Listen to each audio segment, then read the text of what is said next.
Okay, my outstanding friends, Roger once again, and we're starting to get closer to the truth. This is Charlton Heston. This goes way back to 1996. But, this is a slow road, a slow road in the long haul. Now, this goes back to what we were taught about our early history. And there has been so many anomalies that it's just crazy to believe what we have been told about our early history. Now, this is Charlton Heston, and we're going to get into the new discoveries. And back then they were new discoveries, and they've still kept them suppressed. Now, listen to this. This bizarre evidence seems to have been well documented, yet the general public and many within the scientific community are unaware of these controversial finds. The question is, why haven't we heard of these discoveries before? Oh, I think we're talking about a massive cover-up. As I said, over the past 150 years, these archaeologists and anthropologists have covered up as much evidence as they've dug up, literally. Oh, they've covered up much more than they've dug up. It's not allowed to be seen. This is Michael Cramo, I believe is his name. And I would love to discuss this with him. I think he's still around doing business here. This is 25 years or more ago.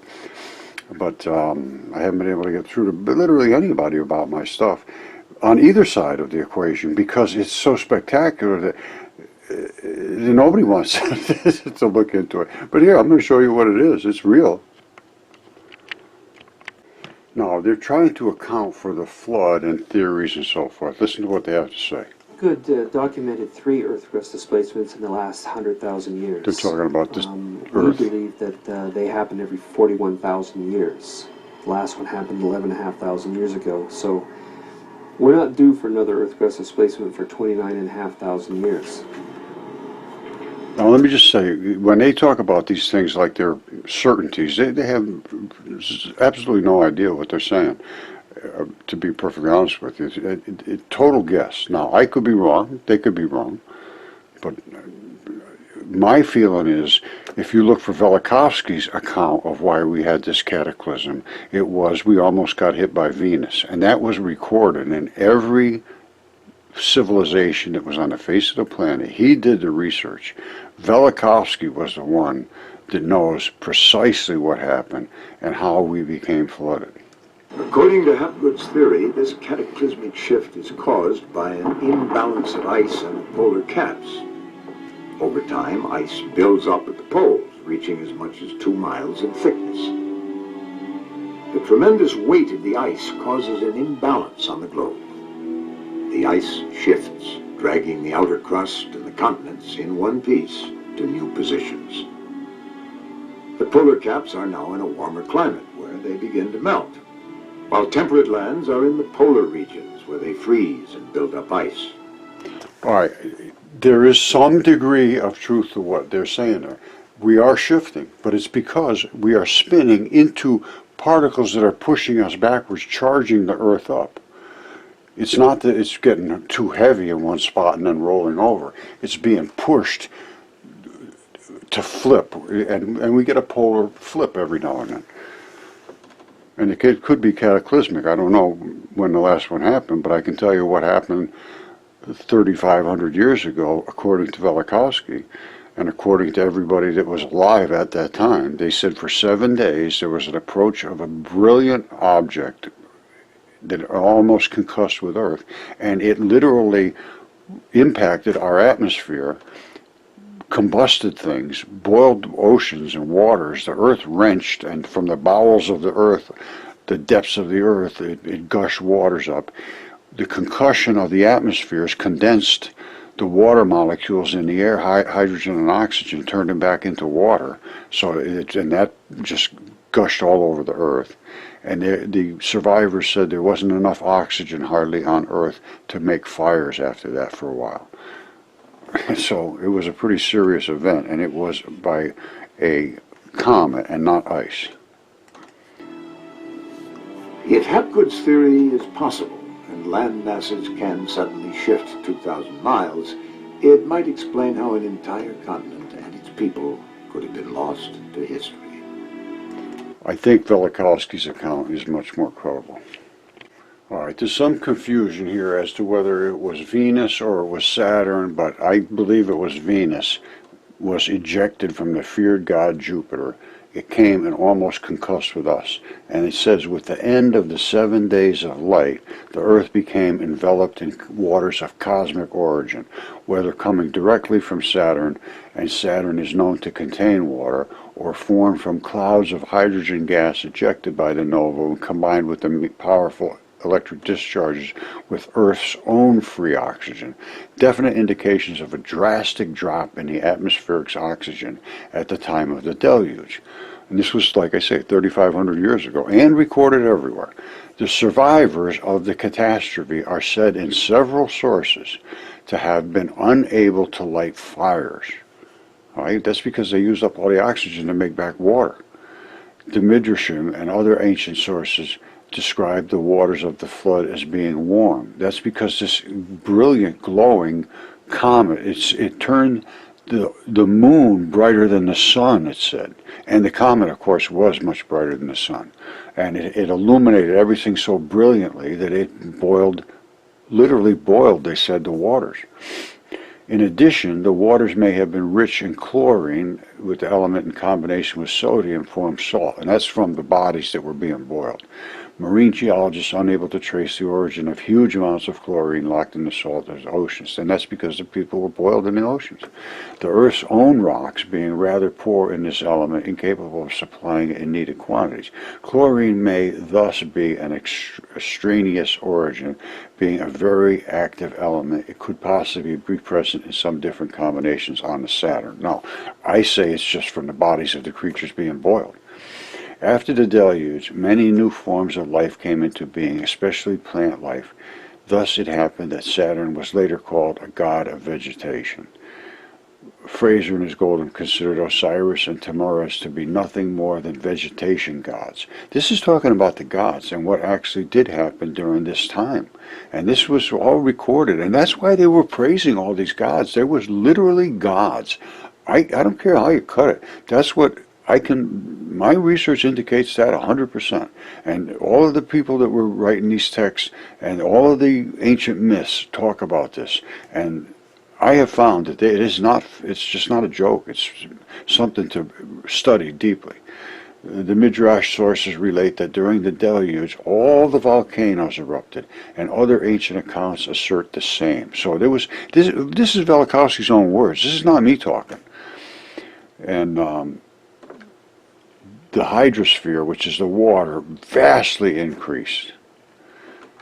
All right, so this is the guy you should be reading, Velikovsky, Worlds in Collision. And this is the part about Saturn and the flood. Now, I'm pretty sure Venus is involved here, but I've got to really go back and deeply study all of this stuff. But he was, Worlds in Collision, Chaos of the Ages, something like that, Ages of Chaos. There's another one, Akhenaten, Egypt and Akhenaten, something like that. He's got like 4 books, and they were all rejected by academia because they were just too much for them to accept, exactly like my research. No difference whatsoever, only I have something in my hand I can show, and I have DNA reports, and I have the specimens and CAT scans, and there's not, and I can have them retested again. They just won't allow it to be seen. So why should I bother retesting them again? I spent the money. If they want to spend the money to prove me wrong, God bless them, because they're not proving me wrong. I am proving them wrong by their silence.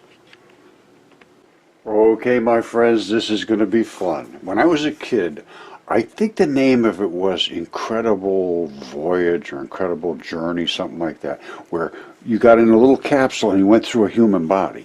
Well, we don't have to get in a capsule. Now, I'm not saying necessarily this is a human body, but this was the body of some kind of a creature, and this is the anus. We are going to go through the large intestine and the colon, and then we're going to end up getting on the other side in the small intestine, and then he's going to talk about where the belly of the beast was. Whatever it was, I don't know. But let's listen to what he has to say and follow him through.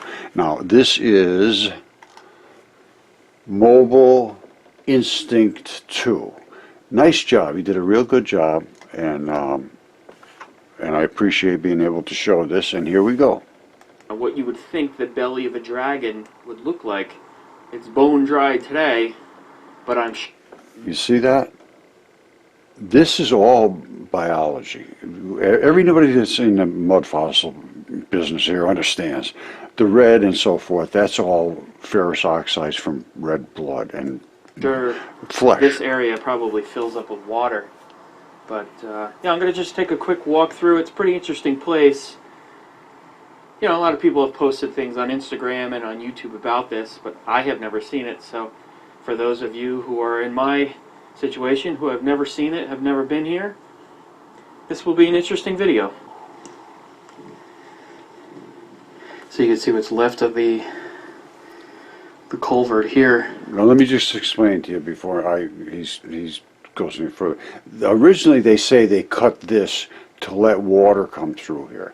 Well, it was already there. They just chiseled it down so that they had a good pathway for it, and it didn't have to run through all the ripples. I believe that's the case. Watch. And that's where the water runs out. Obviously, during a heavy rainstorm, this is probably flowing pretty good. All right, let's get down in here. Wow, like Look at that. Now, they didn't carve it like that. Who the hell would do that? Now, the other thing I want you to look at is these little stripes coming down the edge. These are all loose connective tissue that holds together your body. This is all of this white stuff is loose connective tissue in flaps, in strands, you know. And I can show it to you in the biological, but here goes. Sandstone Graffiti.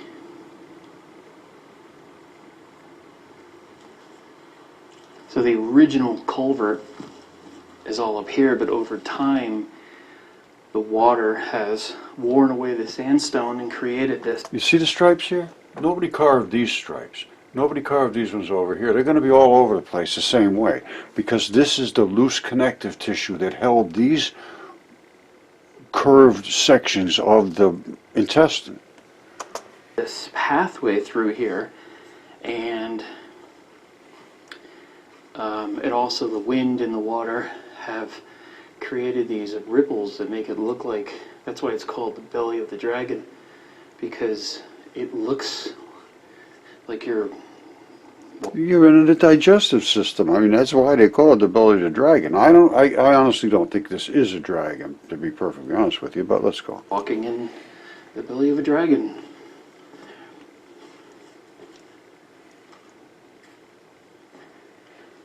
Now, this would be your anal Sure, which area direction looks cooler? and the colon, and then he's going to go through the intestine, and he's going to come out on the other side of I this don't know when place. this was dug, but my guess is probably back in the 1930s.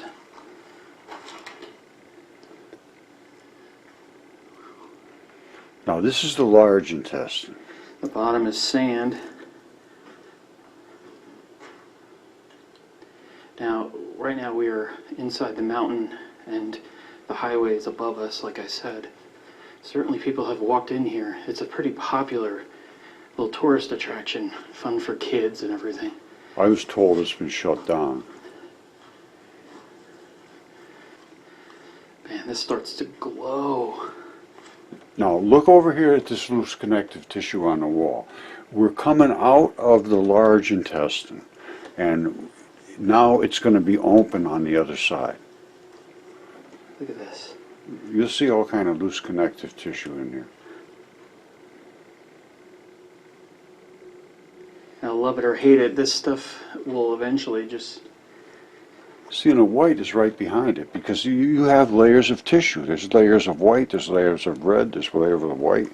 wear away, Even disappear as you're as walking the wind through here. You can constantly blows through here and wears this stuff away. I mean, even if you just run your hand on it, it kind of flakes off.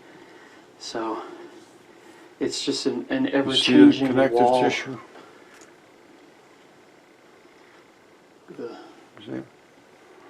Let me show you what connective tissue looks like in these areas. Hold on.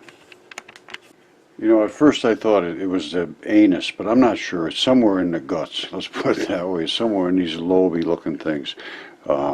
Ascending colon, descending colon, I don't know, whatever they call it. It may be through the anus too. I don't know. But it's definitely in some of this plumbing. I'm almost absolutely certain of that. All right, this just gives you an idea of what the fascia looks like, the white parts that we're seeing inside of creatures' bodies. You're going to see a lot of the red stuff. That's the fleshy stuff. It will have little fibers running through it. Little white fibers will be in them because you need some loose connective tissue to hold you together. That's the loose connective tissue. Your muscles can move around. Then you need some really tendon and the tough stuff that really does the work. But we're going to see a lot of this. And in the colon and in the guts, you have a lot of loose connective tissue. They move around a lot. So you don't have big heavy-duty tendons.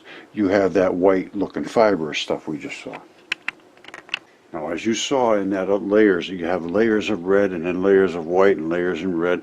That's just the way fascia is, and also membranes. And these are basically membranes that your intestines. Constantly blows through here, and okay, you saw all the fleshy parts and then the fascia-looking stuff over it, the loose connective tissue. where's this? This is going to have the same stuff. You just run your hand on it. That's why you see the white right underneath. So, And then at the end where it starts just to, this, at some point, you have attachments to your body to keep this thing from really pulling all over one way and all over another direction. This is what you're seeing right here.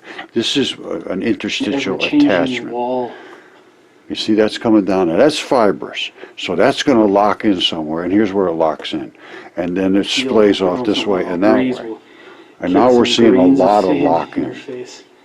So you see, this is where we're getting a lot of tendinous, fascia, where it's like it's loose connective tissue. Kind of coming through, wearing this stuff away. All right, now he's coming out of the other end of this digestive system. I believe it's a digestive system, and then he's calling it a wash that runs around, and he mentions that somebody said there's a big pool up above where water runs down into it, which I would take as more than likely the stomach. You see the layers of tissue? You see the black, that's the black blood, the red blood. So I guess this is just the wash. Now, my take on this would either be that was the large intestine, now we're coming through the small intestine, and then it's going to be This is just where the end up water at the flows, stomach. the flash floods or whatever coming off of the mountains. I just talked to a couple that were walking by, and they said this just goes out to like a big bowl area where the water kind of comes down off the mountain. A big bowl area, which would be a stomach. And then after that, it runs into the small intestine, then through the colon and out. Sounds like to me. And then eventually just flows through this area. But So he's going to turn around and go back through the other direction. All right, he's going back through the other direction just to give us a different perspective. Now look at all of the loose connective tissue. So this is not good. It's everywhere. So there's a transition here from the large colon to the small or whatever. Now you see this seam up here? Maybe you could. You see right there? There's seams in your body where tissues meet and then they make a seam. During the Great Flood, when everything was just saturated and literally cooked, when it dried out, those seams fractured because they had swelled. They swelled up and fractured, and then when they came back together, they have that little seam in them. Now, all the other connective tissue areas didn't do that, but where you had, like in the blastula, where it meets and creates the abdominal cavity, they split open too, and that's seen in the female. Okay, I can see it. I don't know if the camera picks it up. Anatomy. The grains of sand just flowing. You see that? Past my eyes and the camera. You see all that connective tissue? You really can't miss this once you understand what you're looking at. It's chilly in here. There's just no geological formation that just happens to be this way, other than connective tissue. This little strip, this little layer of Connective whatever tissue. different rock that is. No idea. Connective tissue, brother.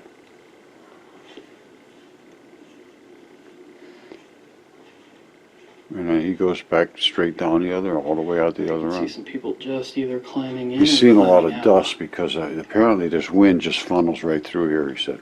Here, I'm going to stop it Spooky here. that looks. Wow, that looks freaky, huh? It's just weird how the camera's adjusted. Look at that. Woo! There you go.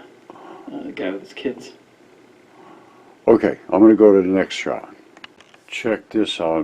Derek, my friend, sent me this one too. This is over the top near the entrance. Now look at this. This is again another digestive system as far as I'm concerned. They go down the stairs.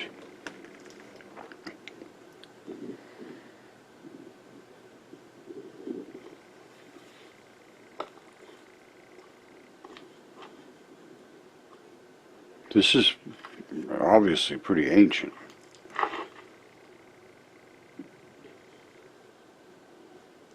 That's pretty interesting.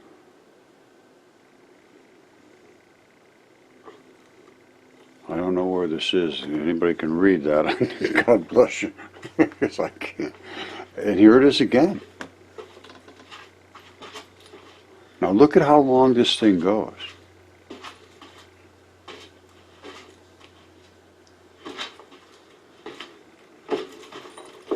Same anatomy. And the same, you know, you see the red and you see the, every now and then a little connective tissue. But nobody carves a tunnel like this. This is not a natural formation of just dirt and rock and, you know, what they consider to be just natural geology. No, absolutely not. Oh, watch how long this thing goes. This thing goes forever.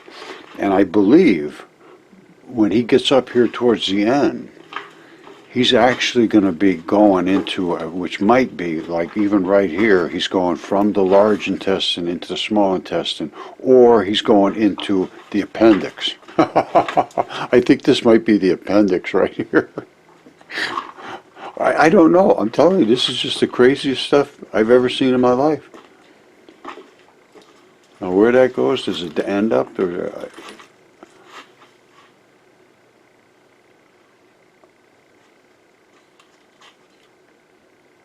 no, I think that might be the end where the appendix was, this side, and then the other side goes. Oh, this one here goes up to the small to the stomach, the small intestine, and up to the stomach.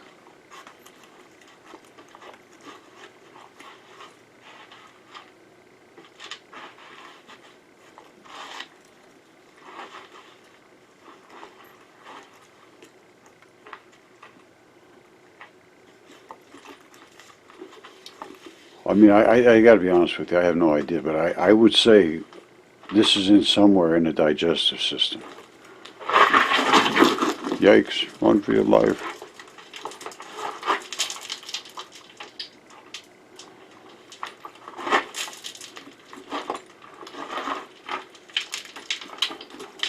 Let me just show you something. There is a lot of plumbing inside of a body.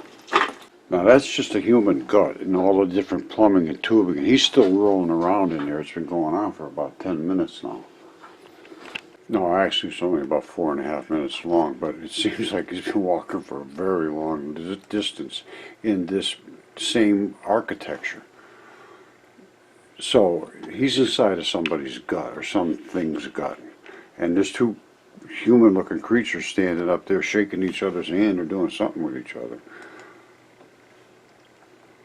So I don't know what this is all about. I have no clue. But this is very, very ancient. It looks like to me. I don't think anybody just built it.